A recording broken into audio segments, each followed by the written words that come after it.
I married into a Christmas Eve family. I totally get that. Yeah, so you didn't meet a good Christian boy, did you, Valerie? They had German roots, and they messed it all up. And I have been searching. Welcome to Following the Fire. Thanks for joining us on this journey through the wilderness. Just like Israel followed the pillar of fire and smoke, we want to take a new look at our beliefs and just follow him. And like Israel, we get it wrong a lot, we get lost a lot, but we're doing our best to go where God leads us. I'm Nathan. And I'm Steve. Don't you know it's all I have? But even on my... Hey everyone, welcome to the Following the Fire podcast book club. These have been so much fun. I'm so excited to discuss this. We're going to be talking about Jesus and John Wayne. So today we're joined by Valerie Quirey. I've known Valerie since our time back at Oklahoma Christian University back in the day. And I thought Valerie, with her connections to Canada and America and even Brazil, I thought she'd have a lot of really good insights for the discussion today. So Valerie, why don't you introduce yourself a little bit and let us know who you are. Okay, so yes, I am Valerie.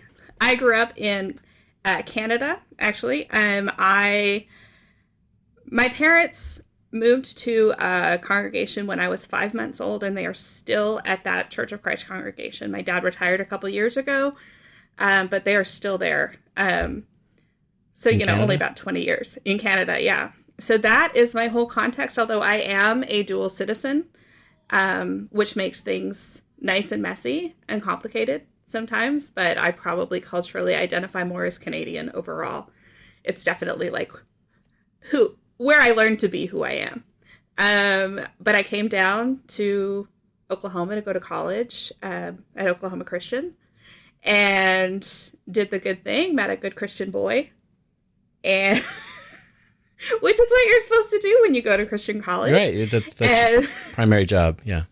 It is. But we shared a common dream of international missions, and so after we graduated, we joined a team and planted a church in Brazil.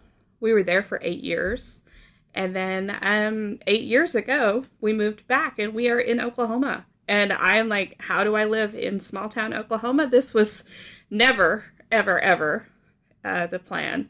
But we live in a college town, so it's tolerable. There's a lot more diversity, and we're a blue dot in a sea of red that our town is. So you at least get some mixture of beliefs, which is nice. So that's me. And like currently, so having grown up, a PK, and I mean, my mom was a PK, like that was the family business. And all of a sudden now I have found myself not in ministry for the first time in my life. And that is weird, but.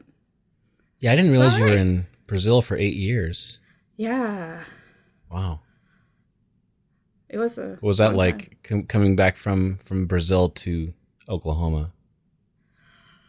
That was a challenge, like going from a city of 4 million to Stillwater. That was...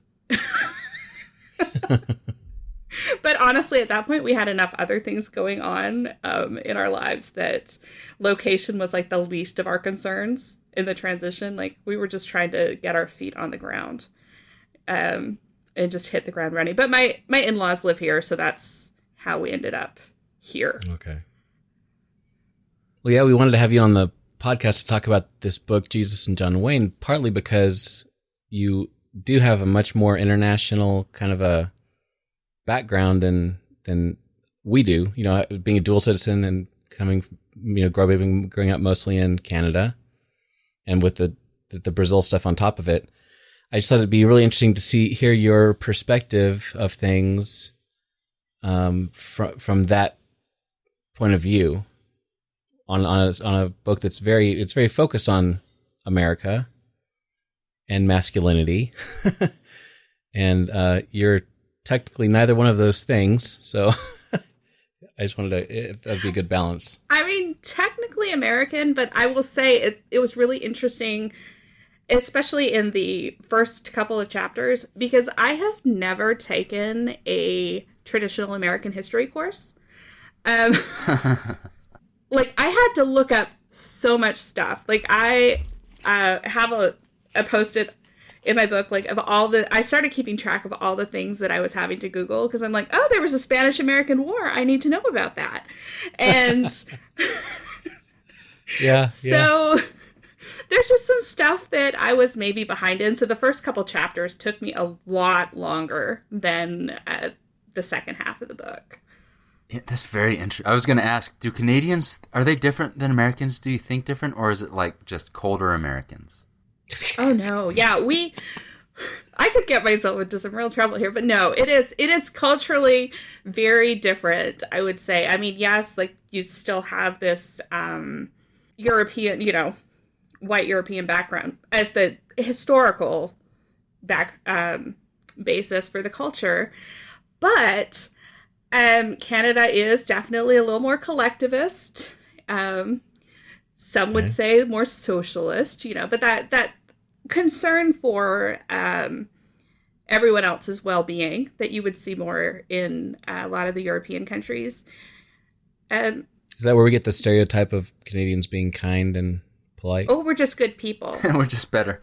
I think that's just... That's really it. Not to put too fine a point on it, right? Although there have been a lot of changes, and so Canada is now even more diverse than it was. But then also we do see some of this evangelical surge coming up there that just, it didn't exist. And I would say too, as having a common Church of Christ background, the church in Canada also has a different flavor. Definitely feels like the church I grew up in was very apolitical. We didn't hear about any of that stuff. No military, just nothing. It's way more chill. I mean, not to say that we didn't get caught up on issues, because, I mean, everyone can, but it was just different. It was a real surprise. And I would say, too, there were some things that really surprised me, like moving to the United States as an adult. Like, I had never heard of the concept of manifest destiny. I had no idea that existed. And I really had no idea that America was God's chosen nation. Like, that was a shock. I'd spent my life thinking I lived in a good country, but apparently not. Like... Well, Canada's good, but, God's chosen. It's different. Yeah, if you can't be the best, you have to learn how to be nice to people, If you're the best, you can wave your big stick around. Do anything you want. I would love to unpack how Canadians tend to feel about Americans, but yeah, we won't. Well, that's kind of why we have you here. So let's talk about the book a little bit. Nathan, you want to give an overview of the book a little bit? Yeah, I'll do an executive summary for those who... Yeah, so we read Jesus and John Wayne. The subtitle is How White Evangelicals Corrupted Faith and Fractured a Nation. It's by Kristen Dumais. It was released early 2020. I feel like the timing of the release is important, because you could have written 3 more chapters, depending on with all the stuff that's happened. But I would say America seems more divided than ever right now, and seemingly in like every way on every issue. And hold up a copy of this book in an airport, show it to a stranger you meet. I think you would see right away what I mean by that.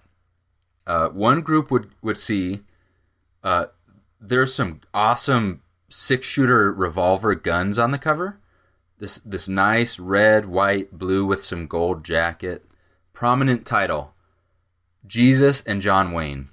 So one group of people is going to see this, and endorphins are going to start to flood the right parts of their brain.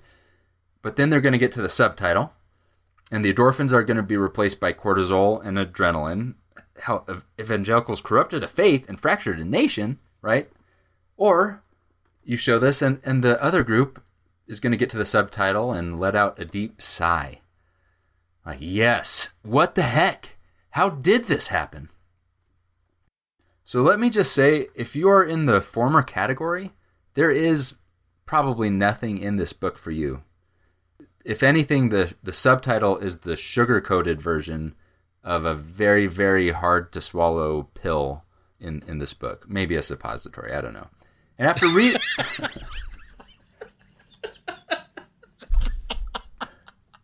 The tension that I'm feeling, okay. And you know that the analogy is correct for what it's like. And after reading this... It's funny because it's true. It's funny because it's too soon. And after reading this book, frankly, the former category can take their quiverful of homeschooled, gun-toting, patriarchal, militant, racist theobros to H-E double hot... Okay. Sorry. What I meant to say is, this book isn't for everybody, but Dumay's unrelenting march through 70 years of American evangelical movements does answer a question a lot of people are asking, a lot of Americans, a lot of people looking at America, religious or otherwise. How did we end up here?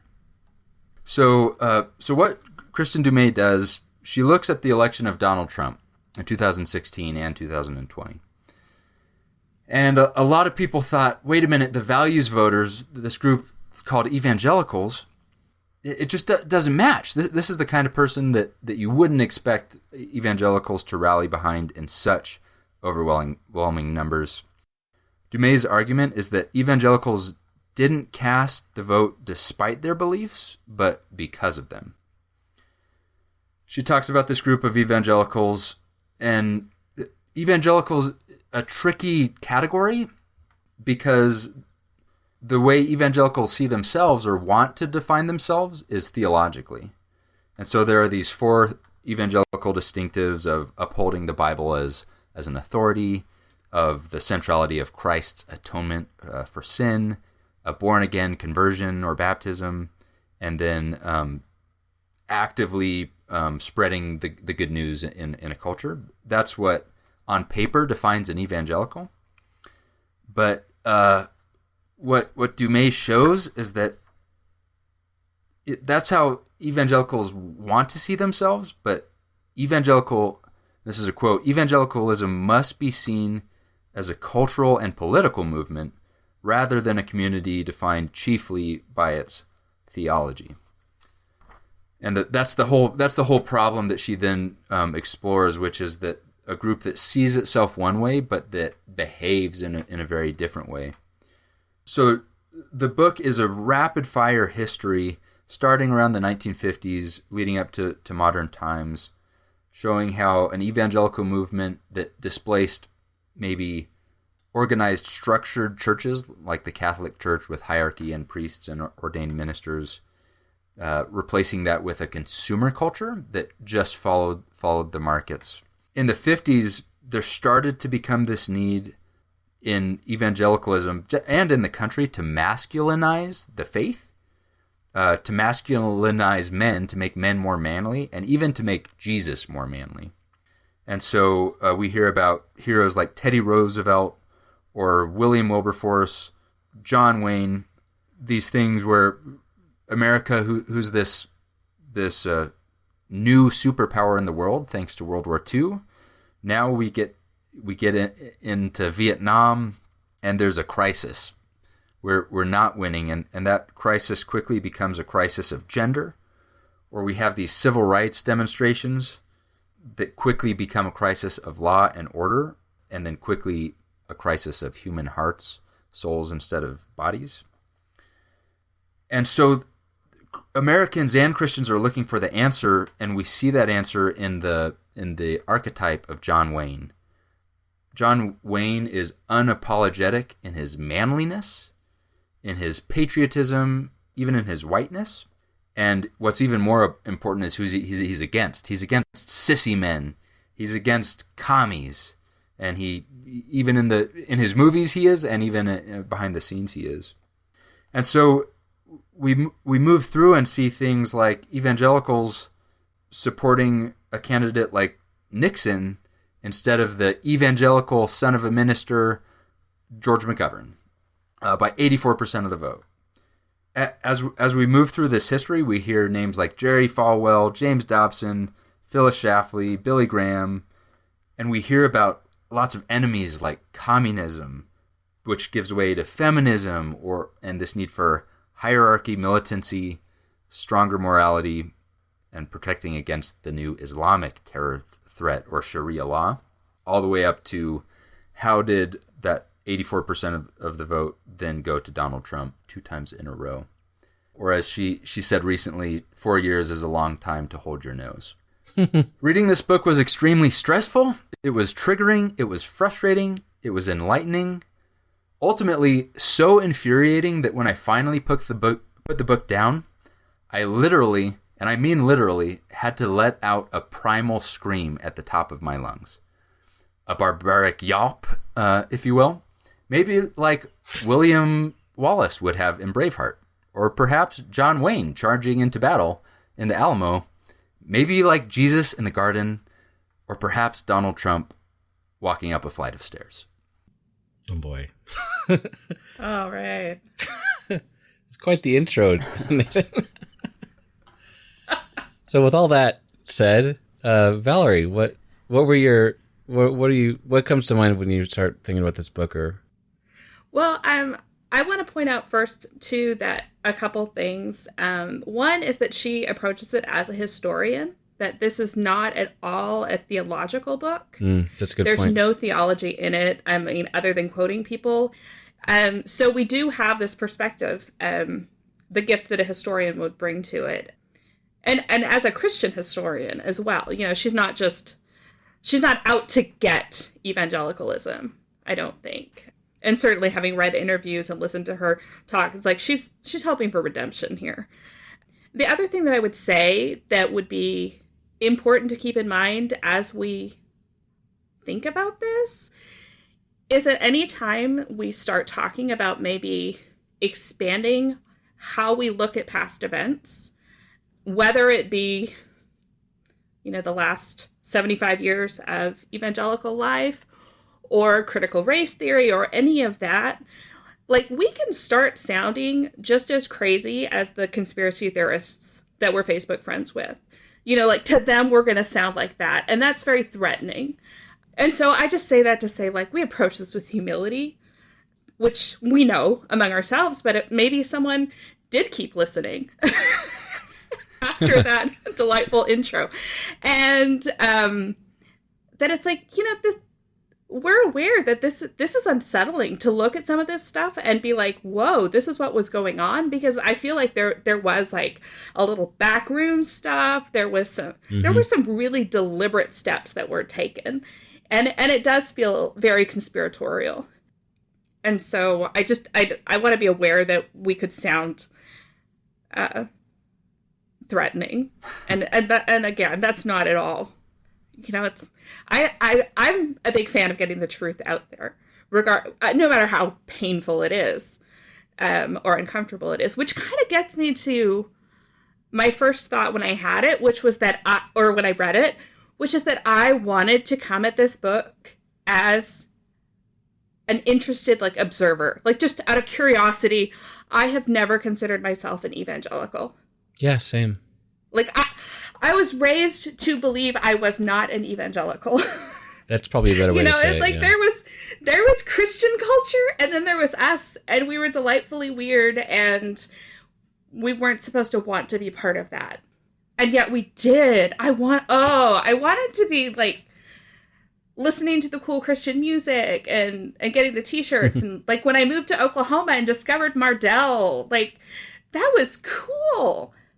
And there was this awesome, and so, you know, as I started reading, and she starts talking about how the definition of evangelicalism is probably better,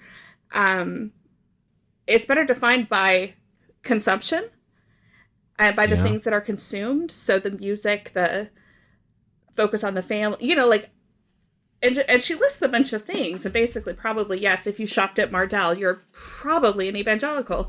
By the books, you know, especially because the distribution of Christian books became a means through which some of these ideas were disseminated.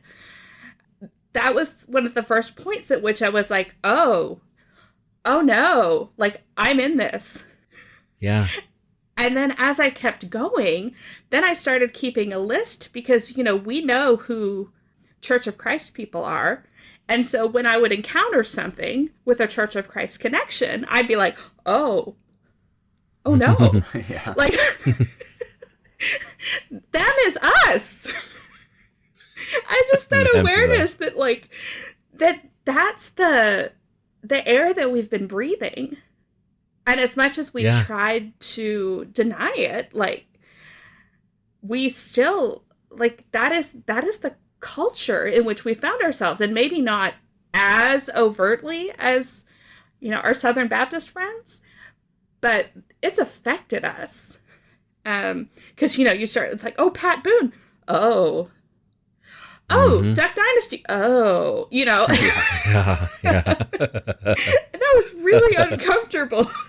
That's such that goes right into that problem of your behavior defining you. I mean, your behavior as a society, or the way you want to define yourself. Because I have the same problem. My confession is that because I grew up Church of Christ, and Church of Christ tries to distinctivize itself away from kind of everything, but evangelical would have at sometimes been a category like that. But anytime I read the word mainstream Christian, I'm like, who are they? What's a mainstream Christian? Because I'm so far, like, there's mainstream and then evangelical and then fundamentalist and then Church of Christ is out here so far that I don't even know, like, I can't yell far enough to hear, like, who are you? Who are the mainstream? Yeah, and I also grew up, like, I guess more being taught that I was not an evangelical Christian, because the evangelical Christians are the ones who do things the wrong way, and we got it figured out. But the more the more we do this podcast, the more I read about evangelical life, or however you want to phrase it, that I definitely was, and it wasn't just the consumption, but just kind of the attitude a little bit. And I remember we had a Bible Superstore here in Fort Collins when I was a kid. And it was so fascinating to go in that place because they had all this music about God with instruments. And I was like, what? It's like rock music? Is that allowed with about God? But I wanted the t-shirts that were like Jack Daniels t-shirt, but it was like subtly about God or something. Yeah. It looks like the Reese's logo, but it says Jesus. Yeah. I love Jesus satisfies. Yeah.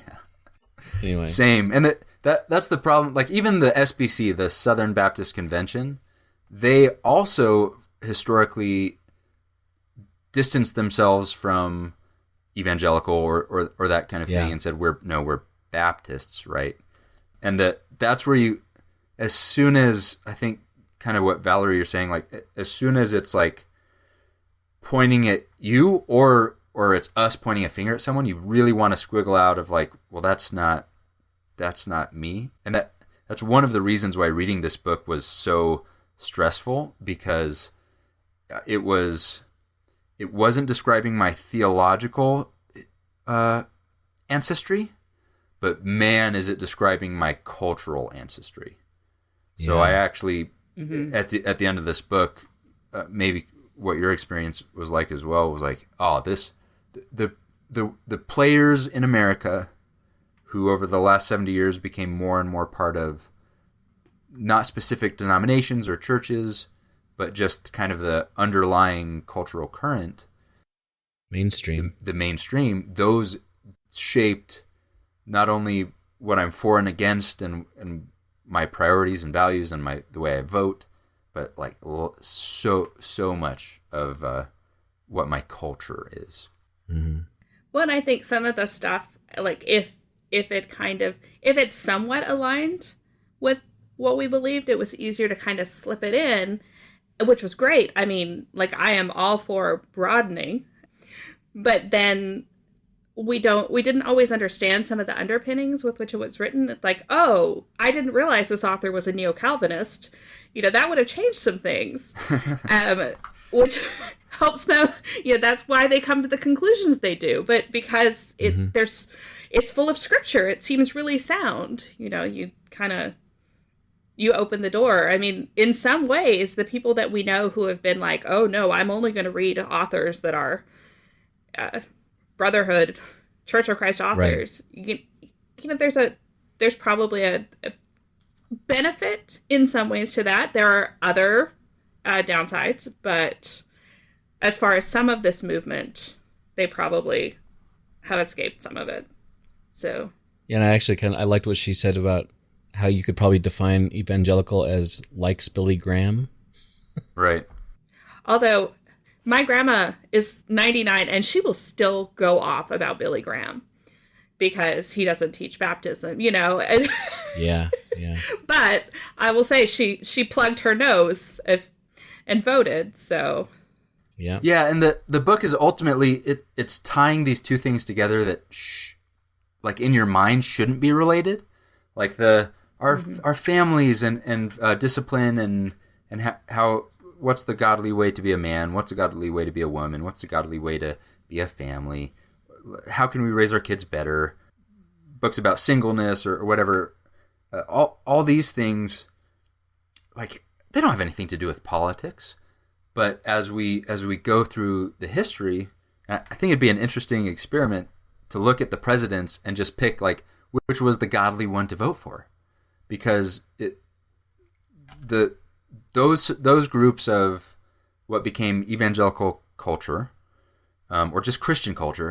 I think it's easier to just say Christian culture. I don't know who who isn't impacted by this in Christianity, because I'm too far away from that.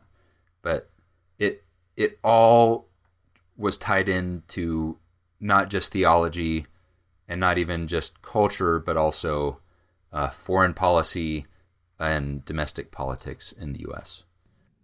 Well, it's interesting because when there actually were evangelical presidents or candidates, like they were not, you think of Jimmy Carter, bless his heart, like what a bad rap he got.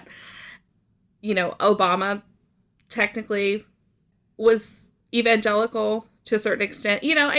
People who, Bill Clinton, and it's like these are people who follow the same things, but they just were not extreme and didn't have the same goals. So, but those are your brothers. Yeah, and looking at what she has to say, it's not that they were not extreme, they were the wrong party. So I have a partial list of things that blew my mind for reading this book, or shocked me. I mean, I've listened to a lot of this book driving down to Oklahoma a few weeks ago, and just listened to it in the car on my headphones, and I kept having to pause it and say, Chrissy, you've got to hear this. You're not going to believe this. Like constantly doing that. And one of the very low level thing was realizing that Bill Clinton was a devout Southern Baptist. And like you said, Jimmy Carter was he still is, he teaches Bible classes and a very faithful evangelical guy. And you compare that to Ronald Reagan in 1980, it's Ronald Reagan's like a Donald Trump light, sort of.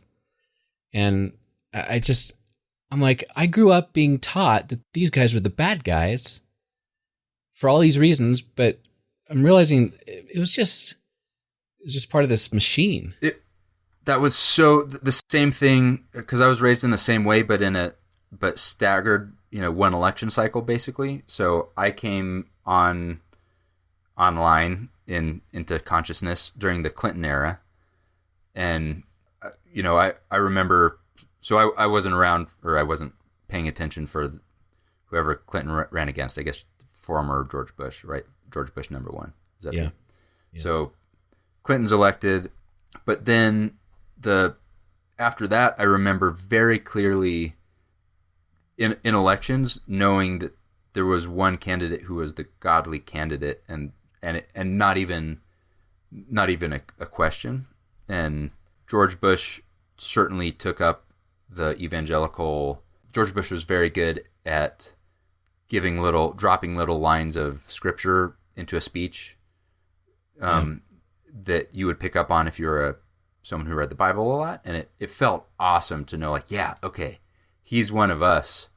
But as I moved through in history, I had that same. I didn't realize that.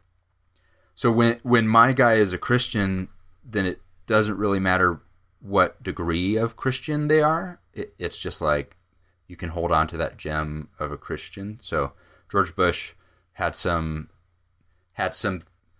problematic things in his past, but also some great things. And so what I did, because he was my culture, is I latched on to the things that I saw in him that made him a good Christian. But when Obama came onto the scene and was running against John McCain, it blew my mind that Obama was converted to Christianity as an adult. Did you know that? Or converted to... Really? He was converted as an adult, which to me is like a higher level of... Like, he didn't just get born into a family that was Christian. But I saw him as... And the book describes him as being portrayed by evangelicals as kind of Islamic a little bit. Yeah. Not kind of. I mean, there is a certain subset that just still believes that he is. Yeah. Right. So that if it's my enemy, it's what I'm going to do is, like, I didn't even know he was any kind of Christian. And we move forward into Hillary versus Donald. And Hillary Clinton is doing the George Bush thing where she's saying speeches and slipping in Bible verses because she's a Methodist. And Donald Trump is like is not pretending in any way to be a Christian. And so the Christians pretend for him. And famously, James Dobson says, do you know what? I've met him. We talked. He's recently had a come to Jesus moment, and he's a baby Christian. He's just starting out, but the seed is there. So he just gave us that, like, we literally had nothing to hold on to in this candidate. Like, there's nothing. I got nothing.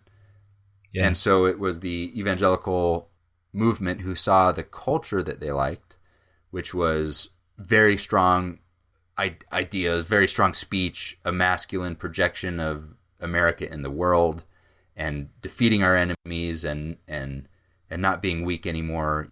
He said he's going to fight for Christians. And so we saw our culture and we followed that. Yeah, and I that was like you were saying, that was something for a lot of Christians to grab onto, that baby Christian thing, because it explained away everything else.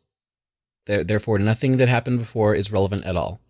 And I think that came up after the Access Hollywood tape. Mm-hmm. And I mean, where he was like very blatantly being a horrible, horrible person. Oh, he's a baby Christian. And I spoke to a lot of people, even some family, about him before the election in 2016, and the response was, well, he's a baby Christian. I mean, it was like parroting things that they heard on Fox News or something, I'm not sure. But when he was elected in 2016, I mean, not that this book is all about Trump, but it kind of answers the question, what the heck? How in the world did this happen? But after he was elected, I remember turning to my wife and saying, Christy, there are going to be books written about how this happened, just because it was so obvious that this guy was so anti-Christ and anti-God in so many ways, but all these Christians are behind him. And this is the first book that I've read that nails it. Mm-hmm. And it answers a lot of questions. I'm curious, Valerie, when you were around for that, how did that election hit for you? It's interesting, though, because I had, in that time, been doing a lot of listening. And I'm not saying this to, like, toot my own horn, but, there had some of the racial stuff had been picking up. And I was at a job where I was listening to podcasts all day. And I had made a point to start listening to voices that were not like mine. And so I was listening to podcasts by some minority voices. And what was interesting, and I was going to say this, is, we were all surprised when that happened, and they were not. And I think that's an important distinction. And she does make this in the book, that this is white evangelicals. Minorities knew this was going on and have seen this at play. And this is a white movement. And I don't say that to put down white people. No, you're right. But so there's been a lot going on for years and years and years, and we haven't had eyes to see it. And so now finally, like, this is an event that, an apocalyptic event that is helping us see truth and the truth of the world we're living in, which is heartbreaking. Mm-hmm. So yes, it was painful, and like there were decisions made during that time that I wept. I mean, I had to turn notifications off on my phone because I was getting traumatized by like Twitter notifying me of different bills that had been passed and stuff. Like, I cannot take any more of this. But as far as the fact that it happened, it was not a surprise. It was heartbreaking, but it wasn't surprising. I think that's such a good point, because there actually isn't a lot of Donald Trump in this book. It's just hard not to read it in 2021 and see like, I know where this is going. Oh, I know where this is going. And that's why she wrote the book, is an attempt to unpack what happened. Yeah. So that, I mean, she starts there and she ends there. Because I think that there are a lot of people, and I think that the time is right for people to hear this message and to look at the Christian world with fresh eyes, and to realize that maybe we've been corrupted, and that things that we've lost sight of what it should be of first importance. Because all of a sudden, like, our praxis became way more important, and these issues like how your home is run and abortion and homosexuality and all these became the defining issues for who's right and who's wrong and who's on the right track, completely losing sight of, I don't know, like Jesus. Yeah. Who's that? Oh, and apparently there's some debate about what Jesus should look like, but oh yeah, that stuff's painful. Like, I wrote it at one point, I'm like, I have never met this Jesus. Like, this violent, I don't know. I don't see him in Scripture. Right. I think one reason this book is so important is because Donald Trump was not the problem or the cause. Donald Trump was just a symptom of this 70 years and longer or shorter, but of generations of something happening. And so when we got to 2016, there were lots of people who just didn't see that at all. And again, this book probably isn't for them unless they kind of started to see it around 2020. But for those that started to see this, like, wait, where are we going? And how are we supporting this person? The importance is that Donald Trump could have been anyone. Donald Trump could have been... There's an unlimited supply of Donald Trumps that if we continue to have the wrong priorities, that we're going to lift the wrong people up, which is bad for our country, but especially bad for our faith and our witness. And there were literal passages in this book where someone that I have really lifted up in my life, like, I don't know, Tim Keller or John Piper or James Dobson, where they will get themselves into a situation where they're stuck between trying to do something good. They see the power that their influence that they might be able to have, but that's also bought them a pathway towards power, to having even more influence, and they get stuck in this place where suddenly they're going to lose a lot of power, or they can bow to that power. And they start to say phrases that are turning the gospel and the Torah upside down, and that lift up money and power and fame and might, and that push down the oppressed, the other, the alien, the immigrant. And Donald Trump is like the so obvious that it slaps you over the face example of this. of projecting this macho character, and that the reason we kind of like him is because his image is a wealthy. It's like a kind of fairy tale. It's like a caricature of what a rich New York tycoon would be, right? It's this idea of and the guy literally has gold-plated bathroom, right? Exactly. It's like it would be in a Greek, tale. He would be Bacchus and money and power and sex and fame.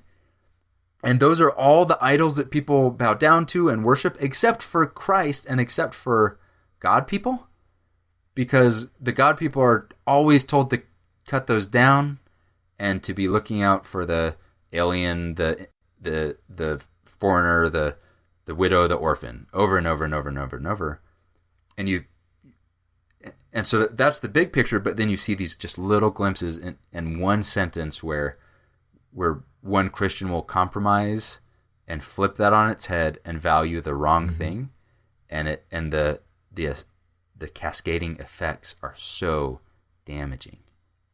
One of the things that came to mind, though, is Christ, like the temptation of Christ. And I mean, isn't that one of the temptations? It's like, all this can be yours. And I think that that's kind of the idea that was latched onto by some of these guys. It's like, hey, all this can be yours. This nation can be yours. And I think with the underpinnings of some of the American ideas of we are God's chosen, that made it a lot easier. But it's like, all this power can be yours. And then they were able to couch it in like, well, think of all the people who will be saved. But if we do this, but at the end of the day, the temptation of power is just so great. It's so great. And I don't think anyone like is setting out, like I too believe in the good of humanity. I really do. And I don't think anyone is setting out to be evil. No one really does. Right. And these are men of God, and my brothers in Christ, and then old Phyllis, who just keeps popping up over and over again. Phyllis Schlafly, like, she's through the whole book. That would be a drinking game every time her name comes up, because it's like every chapter, it's like the girl did not quit. But this promise of, I don't know, it's. No one was seeking to do bad. Yeah, and along those lines, I think is that I don't feel like maybe it's just like you said, the temptation of power is so great that so many people want that power, even if they are telling themselves they want it for good reasons, the ends justify the means type of thing. But what seems to have happened throughout the history that she's covering from the 40s and 50s till now is that people came along at the right time to give Christians just enough permission to let this thing slide, or the next thing slide, or the next thing slide, all the while convincing Christians that it was for the greater good. The first thing that comes to my mind is this. One of the things that shocked me was how the military was seen as a dangerous place for Christian men shortly after the World War II. And I think she said it was Eisenhower maybe that recommended having everybody, every man 18 and up has to do military training. And the church was the evangelical church. I mean, it's a generalization, but you know what I mean? The evangelical church in America was like, whoa. We don't want all of our boys to be going into the military because it's a place for, debauchery and sinfulness. And it went from that to being this thing that if you are in the military, you are closer to God and you are a holy person in some way, shape, or form. And which blows my mind. I've always wondered how that happened, and because I'm a commie pacifist, whatever you want to call me. I do not like war in any way, shape, or form, and I'll try to avoid it any way I can, because I think that that's what Jesus was trying to get at with his turn the other cheek stuff. But even if you're not a complete pacifist, it's not a Christian thing to just go kill people, right? And suddenly we are glorifying people in the military who go kill people. because they're going to kill people. But they're the right people to kill, and that's okay. And just, I don't know, just seeing that's just an example of the permissiveness that just starts small, and then now it's like, it's desired that we have our young men go into the military so they can be warriors for Christ. Well, I think the fact that the wars in the 20th century, like starting with World War II, there was an ideological basis, and so we had communism and the Cold War. And so like, whoa, that we do not want the commies. Like we can kill them. They're obviously bad and godless. And then conveniently enough, shortly after the Cold War ends, we have 9/11. And so we have a new, Islam, like they're out to get us. We can kill them. And so because it's an ideological thing and not just, nation against nation, it gives us a different basis and helps us feel like, oh, well, God is like, clearly God wants this because they don't believe in him or they believe in a different God. And so that really, I think, buoyed the sentiment. Yeah. But yeah, because that's always been a tough thing for me to swallow too. I'm kind of like, I call it Anabaptist. Like I'm definitely pacifist leaning, and so I've always had a hard time swallowing this military stuff. And interestingly enough, and this is a tangent, but we a few years ago, our church the church we were going to at the time had an Oklahoma Christian professor come and talk about the pacifist roots in the Churches of Christ. And all this research about how, so many like conscientious objectors and like really fascinating stuff up into the 20th century. We got over that. I don't know. Got over that. But good thing that's behind us. It was fascinating to like hear that, because I'm like, okay, see, I came from somewhere. Like those roots are there. I think part of the surprise in all this is that I keep using the word culture, but culture is my word for all the things about you that you have never thought about, that you never question. It's the background noise of your humanity. It's like, and my perennial example is the way your family does Christmas, and then you go to someone else's house one day for Christmas, and they do it wrong. Yeah, not different, wrong. I married into a Christmas Eve family. I totally get that. Yeah, so you didn't meet a good Christian boy, did you, Valerie? They had German roots, and it just messed it all up. Right. So that's the example, which is that you don't notice the thing. That's culture.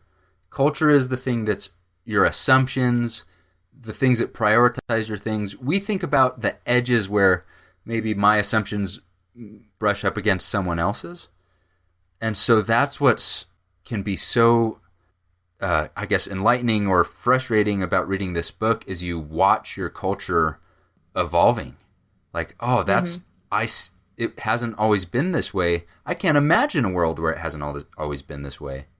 There's a proverb that I love, and it's, to the fish, the water is invisible. And it's just like, yeah, we have no concept, someone on the outside looking in, it's obvious. But I think it's interesting too, like we can see the trends, and like I was talking to my husband about this afternoon, and like certain books in the latter chapters, it's like, oh, I remember when someone gave him Point Man to read, and I remember when Wild at Heart was the thing, and and I remember when people started listening to Mark Driscoll. Like, these were obvious things, but I hate to say it was a slippery slope, because I think sometimes slippery slopes can be great, but it was a slippery slope. Yeah, and I think, Nathan, to your point about the culture, I think one of the things that, now that you said that, looking back at reading this book, one of the things that unsettled me about reading the book was not just that I saw my culture being formed, but I at the same time I felt like my culture was being destroyed as I read the book, because culture is not it's something that you not only think is that you don't notice, but you think that it's the right way to do it, like the Christmas thing, right? And the correct answer is one gift on Christmas Eve, everything else on Christmas morning. But let's not get into that. That's how Jesus did it. That's what Jesus did. But I kept seeing all these things that I thought that were just fact, or I thought I knew why that was there. Like I know that intellectually, I know that communism is not of the devil or satanic in and of itself. I mean, it sounds a lot like Acts 2, to be honest, in a lot of ways. But growing up, this idea that the commies were the bad guys, and that is from Satan, and this idea that I didn't realize my entire life, everything is all about having some sort of enemy. Like you mentioned in the intro, there's always an enemy. Mm-hmm. And the arguments and the messaging from this side of things doesn't work unless you got somebody to fight against. And that was kind of that was eye-opening for me in general. Absolutely. I think that's key to the moving forward part of this book, because you're absolutely true. The whole thing depends on fear of losing something, or if you don't get something right, it's the whole country's gonna implode on itself. But also, every one of these movements was more defined by what it was against, its enemies, who it was fighting and protecting us from, than what it was for. Who are we helping? Who are we to represent? Who are we for? And that, first of all, that is so difficult to not do, because as soon as I read this book, I'm like, well, my enemies are these people now, or whatever, and I'm ready to burn it down, But that's how we got here. And if you asked, because I've borrowed the perspective of my friends who were to me the enemy. They were liberals or whatever, because we were over communist, but the liberals were our enemies. And my friends would have told me that Christians are defined by what they're against and who they're against and what they hate. And I would have said, you've got it all wrong. You don't know. That's not what we're supposed to be defined by. We're supposed to be defined by love. And so I was personally guilty of doing the thing where I know the theology. I didn't know the four evangelical distinctives, but I know what we're supposed to be based on, the Bible. I believe that the Bible is the Word of God. And so I would have instantly said, "Oh, well, they're wrong about that." But they're totally right about not what our intent is, but what the result is. No, we know that you're against abortion. We know that you're against illegal immigration. We know that you're against any kind of homosexuality becoming part of the mainstream secularism. You're against all these things, and you're screaming it from every rooftop. And that's when Jesus came, and he wasn't against the right people, whether that was strongly against Rome, strongly against the Samaritans, whatever, strongly against the tax collectors, strongly against the prostitutes. That's what got the evangelical Pharisees mad. You're not against our enemies. In fact, you keep bringing them up as examples, and that's what they reacted against.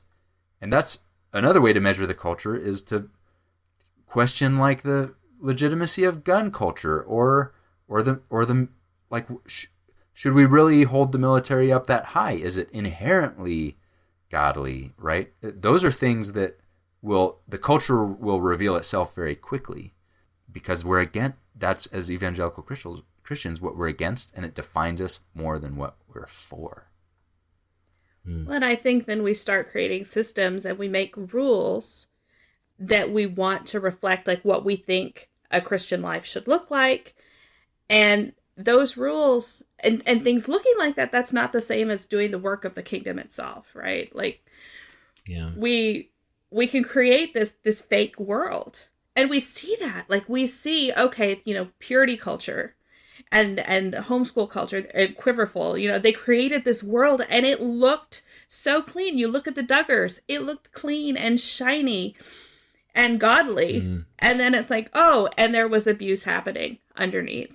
Or, like Bill Gothard and ATI and stuff. Like, although that whole system created a culture where the bad stuff was, pushed further into the darkness, but it was still there. Yeah. And the chapter, so the second to last chapter, I was doing just fine, but the chapter that really highlights that, it's what is it? Oh, Evangelical Mulligans? Yeah. Not the second to last chapter. The conclusion doesn't have a chapter. Well, the conclusion is a chapter.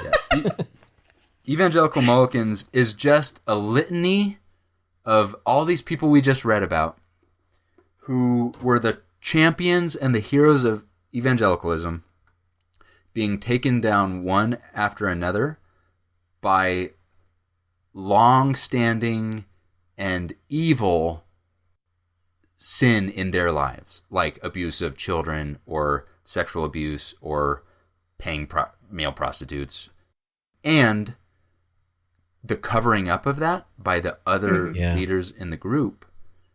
And we all grew up in the Church of Christ, which is the least protected of any of these groups, because the Southern Baptist has a convention. All of these groups have like the National Association of Evangelicals that they can kick people out of or let them back in. And the Church of Christ has all of the cultural markings of patriarchy and power and of this very strong authority given to leadership. And of course the impulse that comes with that to protect the ministry and cover that up, with none of that, with complete autonomy building by building, which is just terrifying to me. Because it's the problem is the inability to let the light in.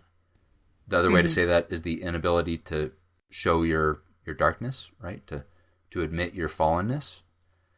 And it terrifies me, the culture that is being built in churches of Christ, where I know we don't have that. We do not.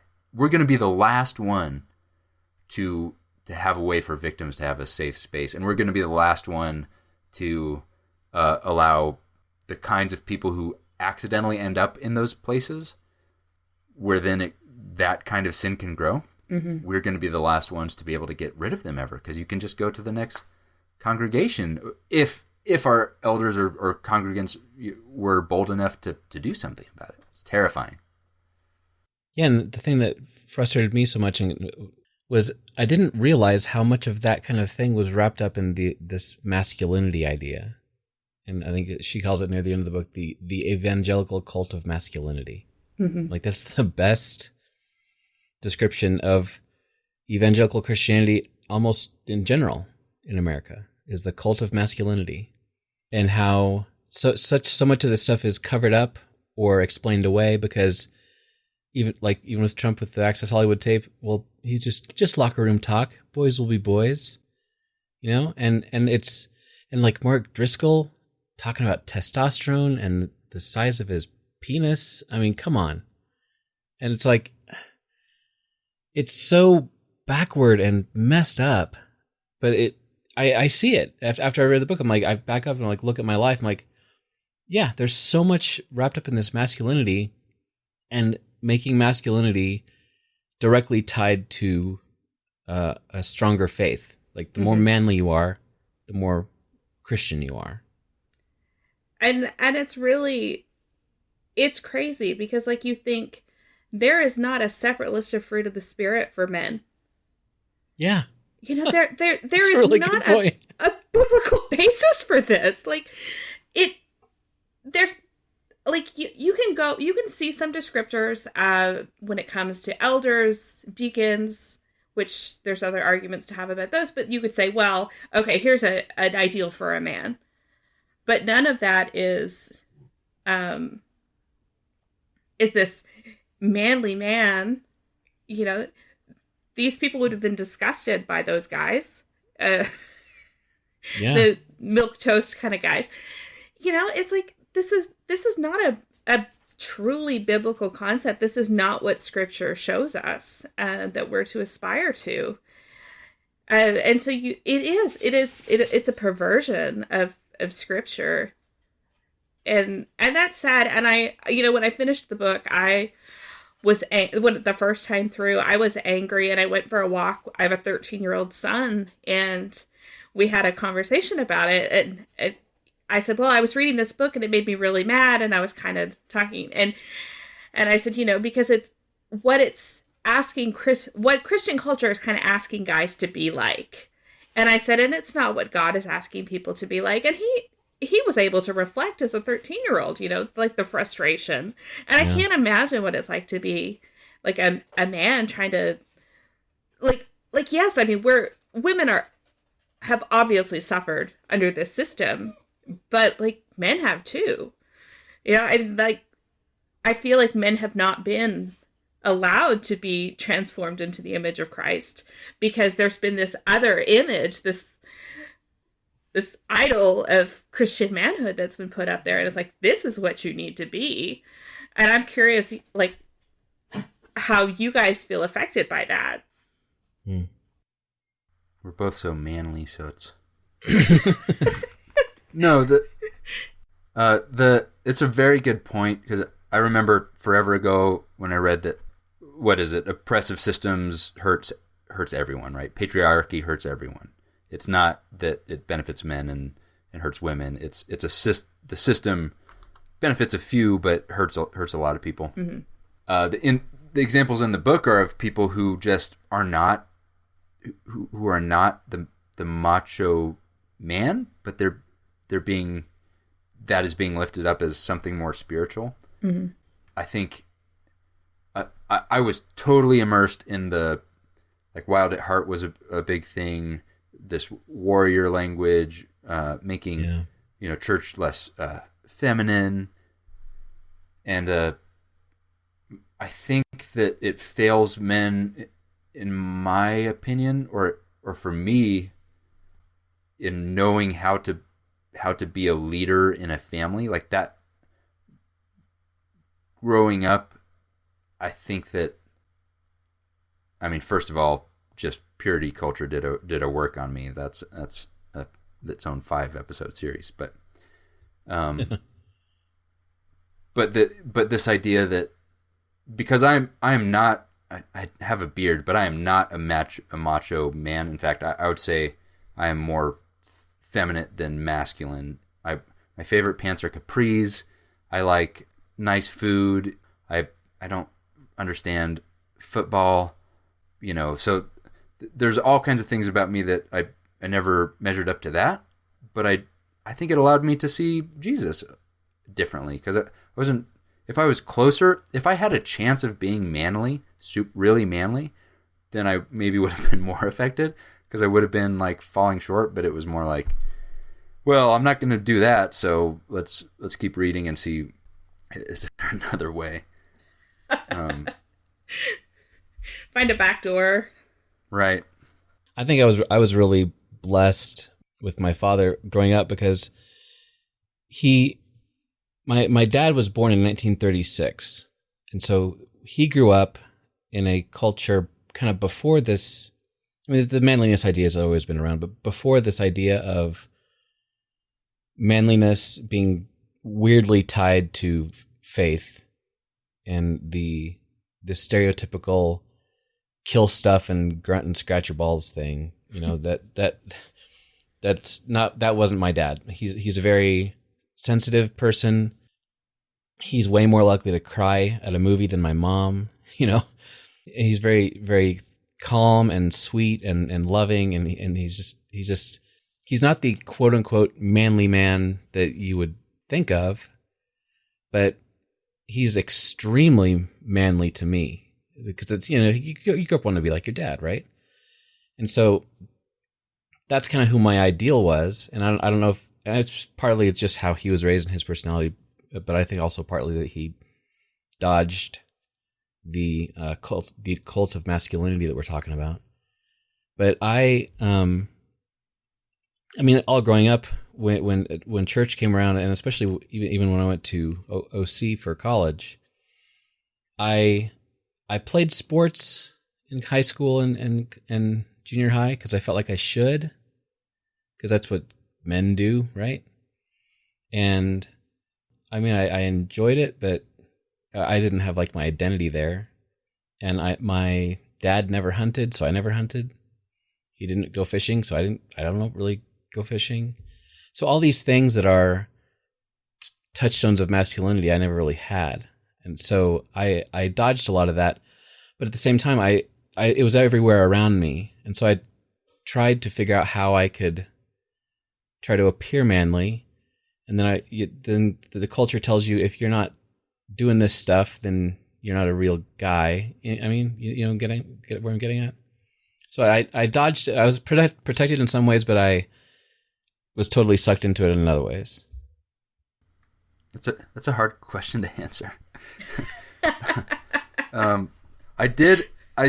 I snorted out loud when I got to the smoking hot wife craze of the whatever year that was, because just where preachers realized that they should add in, they're like, oh, and I love my wife and she's super hot. I've started to realize that I'm such an individualist as an American, and that I have some big blind spots because of that. And that stuff is one of them. That the individual examples that I've grown up with, compared to like what our group was doing as a whole and what kind of collectively we were doing. When I thought of, because I had heard of some of those pastors and the scandals that they're caught in, and what I thought was, oh, that's their personal failing. They had something wrong in their heart. It's the high being brought low because they had some evil inside of them, which is there's truth to that. But I'm starting to see that those people are in evil systems that allowed that to happen, that took away the power from people who were maybe could be potentially abused one day, and gave power to people, so that it's just statistics that eventually you get the combination of the kind of person who now has just the clear path to whatever that is. And that I think we're more hurt by that collective, whether it's, sex abuse scandals, which is what that chapter is mostly about, but our collective idea of who we are as a church matters. It's not just the individual correct belief about the Bible or the individual soul. We are the church, and that matters a lot more than I think I've given us all credit for. Well, and when you look at it as a systemic thing, the system, you think about like systems therapy is like, it's like the system is going to fight to protect itself. Yeah. And that's what you look at this, what's happened with the Southern Baptist Convention, like how big of a fight victims are having just for the opportunity for investigation. It's ridiculous, but that is what will continue to happen. Something that really struck me recently, and this is going to sound weird, but is the churches in Revelation, the congregations at the beginning, and that there's this aspect of corporate judgment, that God is looking at these churches and saying, hey, your system, like as a group, you're messed up. Because we think about like individual, it's like, well, I've got my stuff together, and it's like, wait a minute, am I participating in something that is not God honoring? Even though I'm trying to honor God in my presence there. And just that realization was like, oh, there's more to it. That's a little unsettling, Valerie, to be honest. I mean, yeah, because we're such an individualistic society.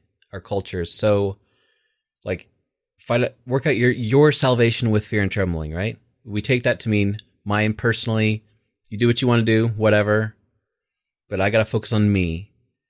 But you're right. Jesus he doesn't address individuals at those churches. He's like, you collectively have a problem. I'm about to spit you out of my mouth. You know, not the elders, but everybody. And it's hard, like, because I believe that God is everywhere. I believe that, like, no church is right and no one is completely wrong. But apparently, and I mean, granted, yes, it's prophecy, and so maybe I don't need to take it all literally, but I don't know, man. It sure sounds like he's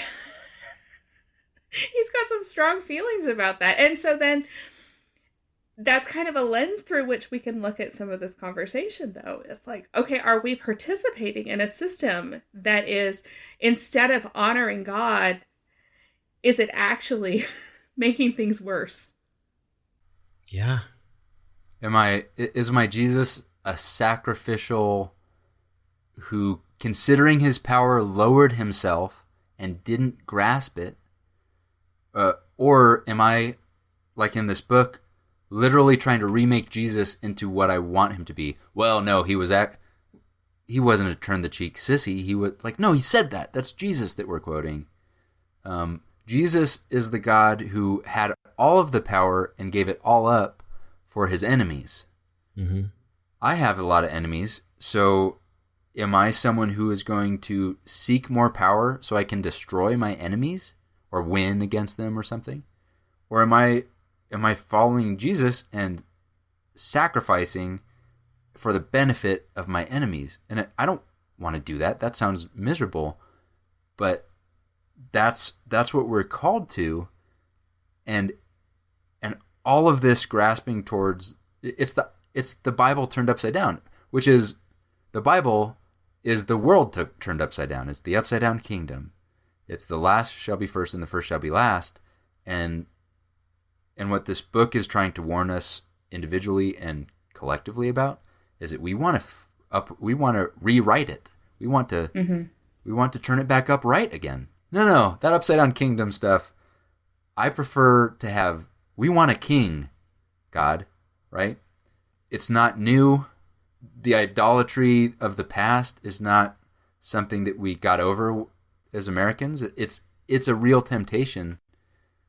And the gods that they worship, money, sex, power, war, are the gods that we still want to put at the top of our worldly, the right side up kingdom, not the upside down weird servant God who lets himself be killed for his enemies kind of kingdom. And yeah, that idea that we think we can stop it.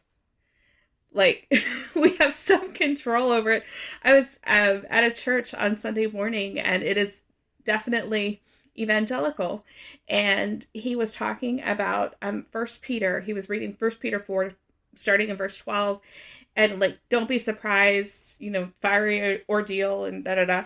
And I don't think that it was working to make the point that he wanted it to, at least not to me, because, Peter is really laying it out there, like, there's a fiery ordeal coming and you're going to suffer. And it's not, there's a fiery ordeal coming and you'd better do your best to fight back against it. Like, this stuff is happening. And I mean, we see that over and over again, right? Like in the New Testament, like, it's going to get real. Sorry, you're going to suffer. And it's not take up arms and try to prevent suffering from happening at all costs. Yeah. It's, how do you survive? And not even survive, like, physically, but, how do you keep your faith? Right, and I think that's what survival is. In a kingdom that is not of this world, your survival is not about keeping your stuff or your house or your guns. Survival is about holding on to God. And another thing that I have never understood is along those lines is the Christian fascination with weapons and guns, which kind of ties into this whole thing of this idea that we've got to fight back, and that fight is a very real physical one, and that if I don't fight back against the commies and the gays and whatever, then they're going to come in and influence my kids, and they're going to change their minds and take them away from God. And that it's that permission again, and that weird wrapping up of, okay, I don't want my kids to fall away from God, but then they turn that into, so I better shoot the guy who's coming to work on my house because he's got a turban on. I mean, these leaps of logic that Christians have been doing for the past 70 years. I mean, forever, really. But, and I know I do some of this stuff too. But, I mean, we're dealing with a society of Christians who have turned the Bible upside down, like Nathan was saying, and it's depressing. And that's one reason this book is so depressing, is that it's telling the truth. And so, I mean, it's kind of a question just to throw it out in the universe, but what do we do? Is there anything we can do? Are we just out of luck? Just do our own thing? What do we do, Valerie? Oh, well, I have a 5-step plan. And buy my book. No. You can find it at Mardell. They would not carry me. No, I have been struggling with this because the last line of the book is, what was done might also be undone. And there is that open door. There is that hope. And I have been wrestling with this. It's like, what do we do? And I think part of it is this. It's the unpacking. It's the opening our eyes, realizing, oh, wait, we are off track. Yeah. I mean, you have to have those moments from time to time. And I don't even think that, like, that to find ourselves in a situation like that, that's not a bad thing. Like, we should constantly be becoming aware of the ways that we are misguided and how we're following. Like, that should be part of our process. Like, I want to follow God better. You know, this is sanctification. Mm-hmm. And that's okay. Like, we should be pursuing this and pursuing truth, no matter how uncomfortable it is or how close to home it hits. I find myself being drawn to just the First Thessalonians, like, making it my ambition to lead a quiet life, to shun anything that looks like power. I found myself kind of as we left church planting, and I mean, let me tell you, like, we were in that whole world. Like, I drove to Saddleback to go to Purpose Driven Life Conference or Purpose Driven Church Conference. Like, I was totally on board with a lot of this stuff, and now I find myself just like, I hate the system. I'm like an anarchist. But I see people, you know, there have been all through history and through the 20th century, there are faithful Christians quietly going about God's work. And as much as I want to shout and scream and change the system, like, maybe I start by focusing on quietly going about the Lord's work and the work of the kingdom and making a difference where I am. And that sounds so corny. Like, I hate that, because we've been promised the world. We've been promised power, and we, you know, it's like we can affect world change. And obviously I want to be, like, global minded, but I need to start with this world around me. I think that you're absolutely right. And part of the globalization of information that we have in our world right now, with not just the news, but the internet and everything, it almost gives us this idea that we can, anybody out there can, if they do the right stuff, can change the world and can convey the right stuff to everybody. But I think that starting with just yourself and your family and the people around you and the people listening to this podcast now, that starting small, and honestly, 70 years seems like a lot to us because I'm not that old. It's not. It's a very small slice of history. It's a very small slice of Christianity and humanity in general. And there are occasionally kind of, revolutions and things change. And I almost wonder, I mean, I have no idea how God works in this world. I have no clue at all. But sometimes, maybe it's just the optimist in me, I look at this stuff going on with Christian nationalism and this cult of masculinity and Trump and the horrible stuff that seems to be popping up now that I'm realizing has been there for a long time. But I'm wondering if it's popping up now and people like us and all these other Christians that I'm coming across on the internet who are doing the same kind of thinking that we are doing. I wonder if God's kind of a lot like pushing that out to flip things around and fix stuff. I don't know.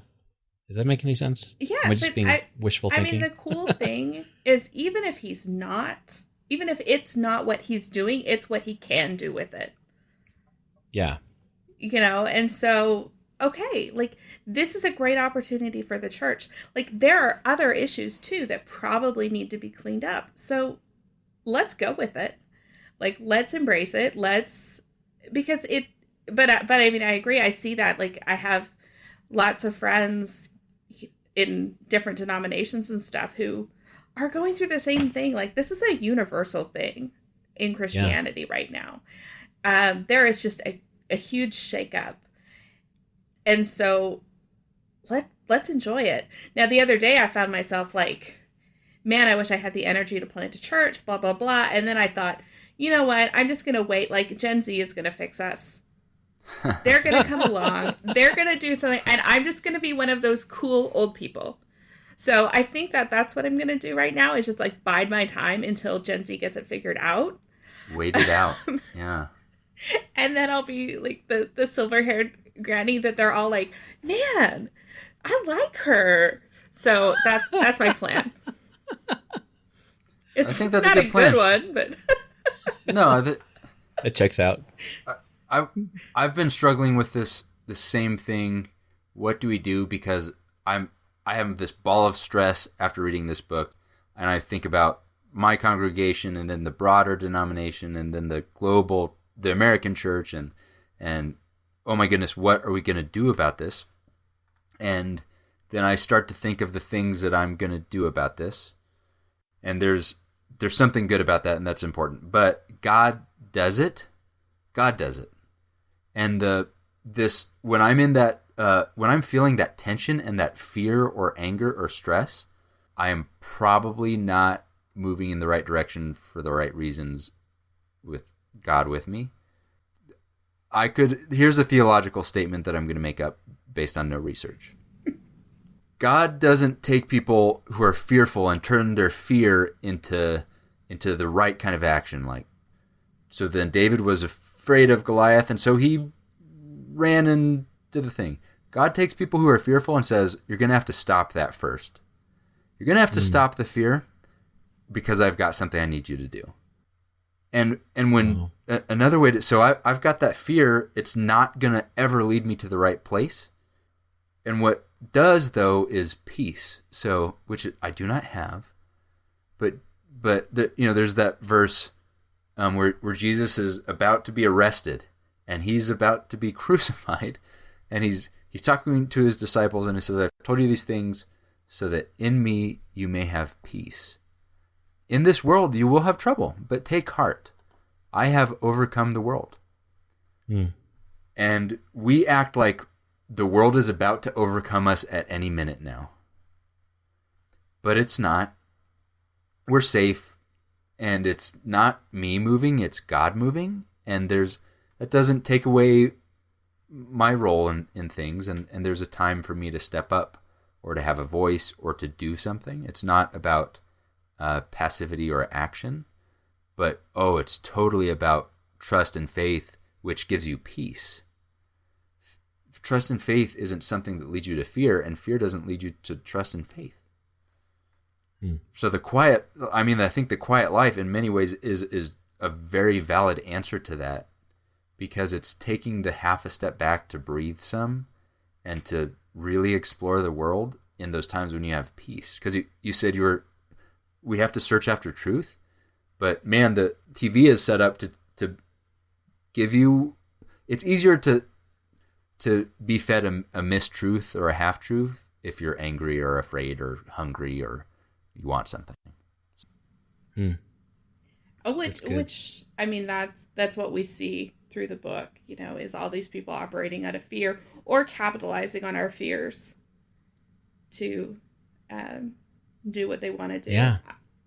I'm an Enneagram 6, so like overcoming fear is my specialty because it's easy for me to live there. And with the whole point of the Enneagram is to say this is who I am and I can be more. And so I've really worked to learn how to not operate out of fear, because if I let it, it will govern me. And I think that has to be an intentional choice, though. Yeah. And you can see communities and sermons, it doesn't even take very long. Just you draw their map, and are they fearful and protecting against like the people on the outside? Do they need to reinforce practically is it bullet pane glass in their doors? Or is there a peace, right? And the fruit of the Spirit, just bringing it back to that, the fruit of the Spirit, I think, can also be collective. So we're working on that. It's not even supposed to be us working on that. It's the Spirit. It's the fruit of the Spirit. It's what happens when the Spirit changes people like me into someone like Jesus, and that happens collectively as well. For too long, we have circled the wagons, gotten our guns out, waiting for an enemy, when I think that letting God take control, having faith, takes that away. It takes away that fear, and I think you see communities and people who are effective and who are witnesses, and it's a pretty simple but difficult thing. Yeah, and fear is, I think, something that is very effective if you want to gain power and control. And I think that that's one reason it's been used by, well, probably both sides, but especially the in the frame of this book, the evangelical Republican machine. Because if I make you afraid, then you will listen to me, and you'll do what I tell you to do. But you're so right, Nathan. So much of, Jesus is all about don't be afraid. We don't have to be afraid, and if we can focus on that as Christians and can try to convince our fellow Christians who are stuck in this world, that not only is it the kingdom not of this world, but because it's not, you can let the fear go, and this weight can come off your shoulders when you realize that it's not up to you to make sure that Jesus is going to come back one day.